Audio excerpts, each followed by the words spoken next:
Hello students, thermodynamics part 9A के अंतर्गत हमने थर्मोडायनेमिक्स से संबंधित कैलकुलेशंस की थी।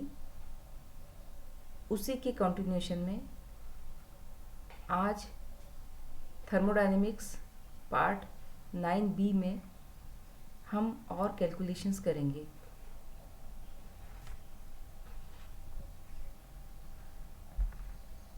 देखिए क्वेश्चन है 2 mole of an ideal gas expand adiabatically and reversibly at 300 Kelvin temperature दिया हुआ है from 100 kilo pascal pressure to 200 kilo pascal और value of Cp equal to 5/2R। Calculate Q, W और delta E and delta H for this process. तो यहाँ पर Q means ऊष्मा की गणना करनी है, कार्य की गणना करनी है, आंतरिक ऊर्जा में परिवर्तन डेल्टा E की गणना करनी है और डेल्टा H मीन्स एंथैल्पी की गणना भी करनी है। कब? जब 300 केल्विन पर 2 मोल आदर्श गैस को 1000 किलो पास्कल दाब से 200 किलो पास्कल दाब पर रुद्धोष्म और उत्क्रमणी ढंग से प्रसारित किया जाता है, एक्सपांड किया जाता है। ऐसी स्थिति में हमें ये 4 मान की गणना करनी है। अब स्टूडेंट्स देखिए, जो मान दे रखे हैं वही आपको सबसे पहले देखने हैं। यहाँ पर टेम्परेचर दिया हुआ है 300 केल्विन, मीन्स ये T1 की वैल्यू है, और प्रेशर किलो पास्कल में दिया हुआ है और वो कंप्रेस हो रहा है मीन्स P2 से P1। तो P2 की वैल्यू होगी 1000 किलो पास्कल और P1 की वैल्यू हो जाएगी यहाँ पर 200 किलो पास्कल। Cp की वैल्यू दी हुई है। तो सबसे पहले आपको, चूंकि ये भी एडियाबेटिकली रिवर्सिबली कंप्रेशन है, तो उन्हीं कॉन्स्टेंट्स को आपको यूज करना होगा। उसके लिए गामा की वैल्यू की आवश्यकता होती है और गामा की वैल्यू यहाँ पर डायरेक्टली नहीं दी हुई है, यहाँ पर दे रखा है Cp का मान। तो सबसे पहले हम Cp इक्वल टू 5/2R है, तो हम Cv का मान निकालेंगे और Cv इक्वल टू हो जाएगा Cp माइनस R, क्योंकि Cp minus Cv equal to R होता है। तो देखिए यहाँ पर Cp की वैल्यू रखी 5/2R minus R equal to आपको Cv का मान मिल जाएगा, वो कितना होगा 3/2R। Cp/Cv equal to gamma होता है, तो ये मान आप रखेंगे यहाँ पर 5/2 डिवाइड बाई 3/2। तो ये कैंसिल हो जाएंगे आपस में, 2 से 2 और R से R भी कैंसिल हो जाएगा और गामा की वैल्यू हो जाएगी 5/3 इक्वल टू 1.66। तो इस प्रकार हमने गामा का मान निकाला है।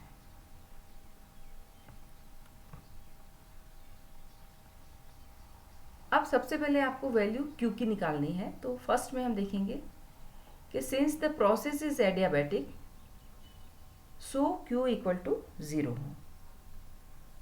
आप जानते हैं कि रुद्धोष्म प्रक्रम के लिए Q का मान 0 होता है, तो फर्स्ट वैल्यू आपकी यहाँ निकल गई, Q इक्वल टू 0 होगा। देन आप देखिए कि किसी भी एडियाबैटिक एक्सपांशन के लिए या एडियाबैटिक रिवर्सिबल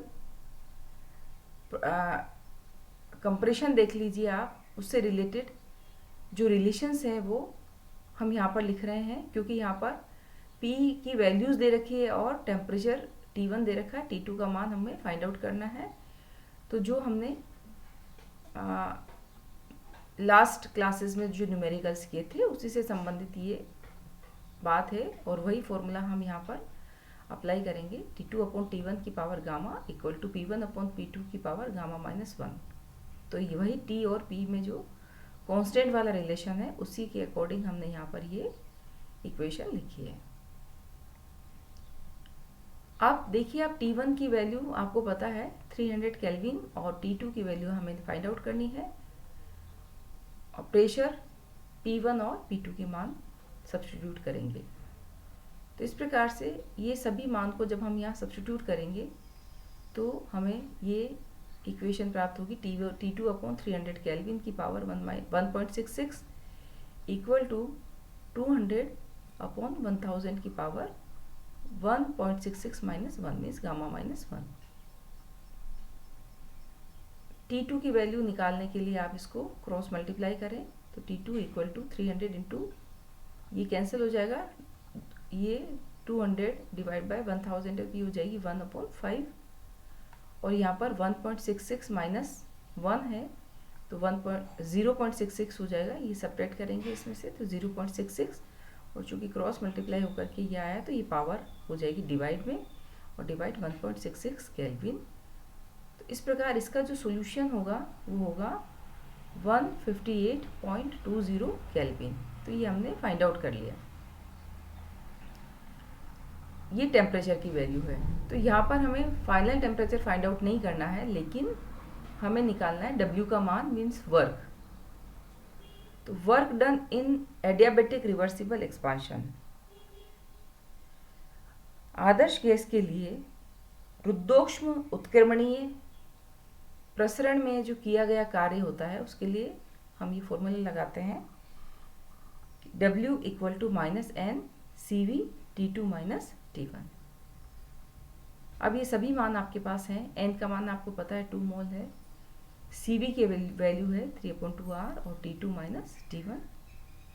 टेम्परेचर्स के वैल्यूज़ को आप यहाँ पर सब्स्टिट्यूट करिए। तो देखिए, W निकालने के लिए हमें यहाँ पर T2 की आवश्यकता होती है, इसीलिए पहले हमने जो फाइनल टेम्परेचर है T2 वो फाइंड आउट किया और देन हम T2 और T1 की मान को इस कार्य के फॉर्मूले के अंदर हम सब्स्टिट्यूट करेंगे। तो ये वैल्यू आ जाएगी 356.8 जूल। तो this is the work done in the adiabatic reversible expansion. Now third is delta E. Delta E means internal energy. Internal energy आप जानते हो एडियाबेटिक प्रोसेस के लिए minus delta E equal to W होता है, इसलिए delta E की value negative होगी और वो क्या होगी माइनस 3536.8 जूल। तो ये भी बहुत आसानी से आप इसको, जब आपने इसके सब बेसिक्स आपको ध्यान है, सारे बेसिक फॉर्मूलाज आपको याद हैं, तो न्यूमेरिकल करने में बहुत ही इजी हो जाता है। लास्ट है डेल्टा H मीन्स एंथैल्पी की गणना। वो भी आप बिल्कुल आसानी से कर पाएंगे। कब? जब आपको delta H equal to delta E plus nRT, ये फॉर्मूला आपको याद है एंथैल्पी का। हमने देखा था इंटरनल एनर्जी और एंथैल्पी में जो रिलेशन है उसका ये फॉर्मूला हम हमेशा लिखते आए हैं।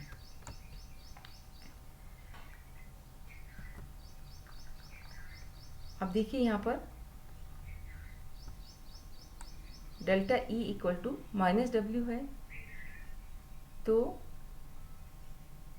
NCV T2 माइनस T1 हो जाएगा और डेल्टा H की वैल्यू हम यहाँ पर,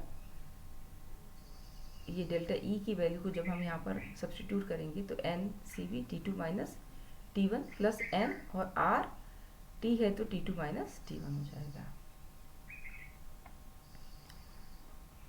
क्योंकि CV इक्वल टू क्या होगा, CV यहाँ पर हम CV प्लस R करेंगे इसको, क्योंकि हमने यहाँ पर ये वैल्यूज़ में इनमें से हम कॉमन ले लेंगे, T2 माइनस T1 है यहाँ पर, और ये NCV प्लस R हो जाएगा, ये देखिए, ठीक है। और इसके बाद NCP और T2 माइनस T1, क्योंकि CV प्लस R की वैल्यू क्या हो जाएगी यहाँ पर, CP हो जाएगी। तो बिल्कुल सिंपल रिलेशंस है जो आपको यहाँ पर अप्लाई करने हैं, और ये सब करने के बाद हम जो मान आपको दिया हुआ है उसके हिसाब से हम डेल्टा H की गणना कर पाएंगे। तो N की वैल्यू 2 मोल है, CP की वैल्यू 5/2 इंटू R है ही आपके पास, क्योंकि CP की वैल्यू 5/2 R होती है, तो R कांस्टेंट है, और T2 का मान हम यहाँ रख देंगे, T1 का भी रख देंगे, और इस प्रकार से ये आंसर आपको मिल जाएगा -5894.6 जूल में। तो इस प्रकार स्टूडेंट्स हमने इस न्यूमेरिकल में हमने हीट Q की गणना की, W वर्क की गणना की, इंटरनल एनर्जी डेल्टा E की गणना की है, और एंथैल्पी डेल्टा H की गणना की है। तो इस प्रकार से एक ही क्वेश्चन के अंदर हमने 4 वैल्यूज़ फाइंड आउट की हैं।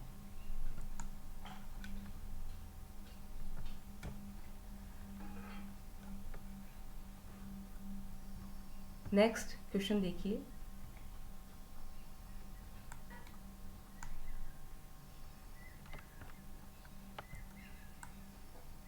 (0.2 mole of an ideal gas is compressed adiabatically and reversibly at 300 Kelvin from a volume of 1 liter to a volume of 0.25 liter. Calculate final temperature W, delta E and delta H. तो उसी से मिलता जुलता यहाँ पर एक question है जिसमें हमें W निकालना है, डेल्टा E निकालना है और डेल्टा H निकालना है। कब? जब 300 केल्विन पर यदि एक आदर्श गैस को के 0.2 मोल का उत्क्रमणीय और रुद्धोष्म संपीड़न 1 लीटर से 0.25 लीटर आयतन तक किया जाए, तो ऐसी स्थिति में हमें ये गणना करनी है। तो देखिए student,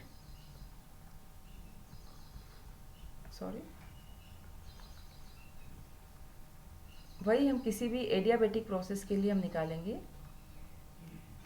adiabatic process reversible expansion for an ideal gas, T2/T1। सबसे पहले वही आपने ये बताने की शायद ज़रूरत नहीं है, आप कर लेंगे आसानी से। CP की वैल्यू 5/2 R और CV equal to CP minus R होता है, तो 5/2 R माइनस R, और ये आ जाएगा 3/2 R। तो इस प्रकार से हमने गामा का मान निकाल लिया। गामा इक्वल टू हो जाएगा CP/CV, और 5/2 ये CP की वैल्यू हो जाएगी 5/2 R डिवाइड बाय 3/2 R। तो ये हमें कैंसिल होने के बाद 5/3 इक्वल टू मिलेगा 1.66 गामा। तो ये गामा हमने फाइंड आउट कर लिया। इसी प्रकार अब हमें वो रिलेशंस देखना है कि टेम्परेचर और वॉल्यूम में जो रिलेशन होता है, क्योंकि यहाँ पर वॉल्यूम दिया हुआ है। जो इससे पहले हमने न्यूमेरिकल देखा था उसमें आपको प्रेशर का मान दे रखा था, यहाँ पर आपको वॉल्यूम दे रखा है। तो बस यही समझने वाली बात है कि जो वैल्यूज़ दे रखी होती हैं, गिवन हैं, उन्हीं को ध्यान में रखते हुए हमें ये डिसाइड करना होगा कि हमें कौन सा फॉर्मूला अप्लाई करना है। तो यहाँ पर जो कांस्टेंट आएगा वो प्रेशर और टेम्परेचर में रिलेशन वाला नहीं आएगा जो हमने पहले किया। यहाँ पर जो कांस्टेंट आएगा वो टेम्परेचर और वॉल्यूम वाला आएगा। तो जो 3 कांस्टेंट्स हमने पढ़े थे रिवर्सिबल प्रोसेस के लिए, एडियाबेटिक प्रोसेस के लिए सॉरी, तो वो उन्हीं में से कोई एक रिलेशन आपको यहाँ लगाना होगा। और चूँकि यहाँ पर जो गिवन है वो वॉल्यूम है और टेम्परेचर है, इसीलिए हम T और V में जो रिलेशन है TV की power gamma minus 1 equal to constant, ये रिलेशन आपको यहाँ पर लगाना है। तो हमने उसी को यहाँ लिखा है T2/T1 इक्वल टू V1/V2 की पावर गामा माइनस 1। तो इस प्रकार से T1 की वैल्यू गिवन है 300 केल्विन T2 की वैल्यू आपको फाइंड आउट करनी है, और V1 1 लीटर है और V2 0.525 लीटर है। तो फिर ये बहुत आसान हो जाता है जब आप ये कांस्टेंट वाला जो फॉर्मूला है वो एकदम सही लगाते हैं, तो आप आसानी से आगे इसको सोल्व कर पाएंगे। तो यहाँ पर हम वही क्रॉस मल्टीप्लाई करेंगे तो T2 इक्वल टू आ जाएगा 300 इंटू 4 की पावर 0.66। इसको हमने हल कर लिया है, क्रॉस मल्टीप्लाई किया है और इसको डिवाइड करके हमने इसको डायरेक्टली यहाँ पर लिखा है 0.66 माइनस करके। तो इस प्रकार से जब हम इसको मल्टीप्लाई करेंगे तो ये आएगा 749 केल्विन में। तो ये हमने टेम्परेचर की गणना की है। टेम्परेचर के बाद हम निकालेंगे वर्क, तो W इक्वल टू होगा यहाँ पर -NCV T2 - T1, और आपको पता है यहाँ पर CV की वैल्यू आपको पता है, N की वैल्यू आपको पता है। T2 और T1 के मान को जब हम यहाँ सब्स्टिट्यूट करेंगे तो हमें ये वैल्यू आसानी से मिल जाएगी। तो ये हो गया 0-0.2 इंटू 3/2 R होता है CV का मान, और T2 की वैल्यू 749 माइनस 300 हमने यहाँ पर रखा है। तो इस प्रकार से ये जो आंसर निकल के आएगा वो आएगा -1119.91 जूल। नेक्स्ट, चूँकि हम एडियाबेटिक कंप्रेशन की बात कर रहे हैं, तो एडियाबेटिक कंप्रेशन के लिए delta E equal to -W होगा। तो इस प्रकार से हम यहाँ पर डेल्टा E का मान इसमें आएगा पॉजिटिव आएगा, क्योंकि ये एडियाबेटिक कंप्रेशन है। तो डेल्टा E इक्वल टू केवल आपको ये मान पॉजिटिव लिखना है 1119.91 जूल। तो इस प्रकार से हमने इंटरनल एनर्जी का मान निकाला, और लास्ट हमें निकालना है एंथैल्पी का मान।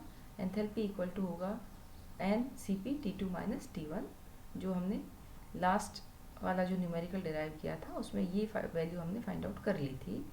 तो इक्वल टू हम यहाँ पर इसको डायरेक्टली अप्लाई कर रहे हैं, और इसके फॉर्मूला में हम ये वैल्यू जब पुट करेंगे तो ये मान आ जाएंगे। N की वैल्यू हो जाएगी 0.2 इंटू 5/2 R, और T2 का मान 749 और माइनस T1 का मान आप 300 लिखेंगे, और जब इसको कैलकुलेट करेंगे तो ये वैल्यू आ जाएगी, सॉरी यहाँ पर इक्वल का साइन है, माइनस नहीं है, इक्वल का साइन है, तो ये हो जाएगा इक्वल टू 1866.5 जूल।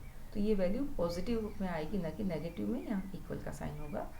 तो इस प्रकार से हमने थर्मोडायनेमिक्स से रिलेटेड जो आपके सिलेबस में दिया हुआ है पूरा calculations of Q, W, DU, DH for the expansion of ideal gas under isothermal and adiabatic conditions for reversible process, ये पूरा पार्ट हमने कंप्लीट किया। आप इससे रिलेटेड और भी न्यूमेरिकल्स में असाइनमेंट में आपको दूंगी, वो आप करिएगा, तो आपका ये पार्ट कंप्लीट हो जाता है। तो आज के लिए बस इतना ही। Thank you very much.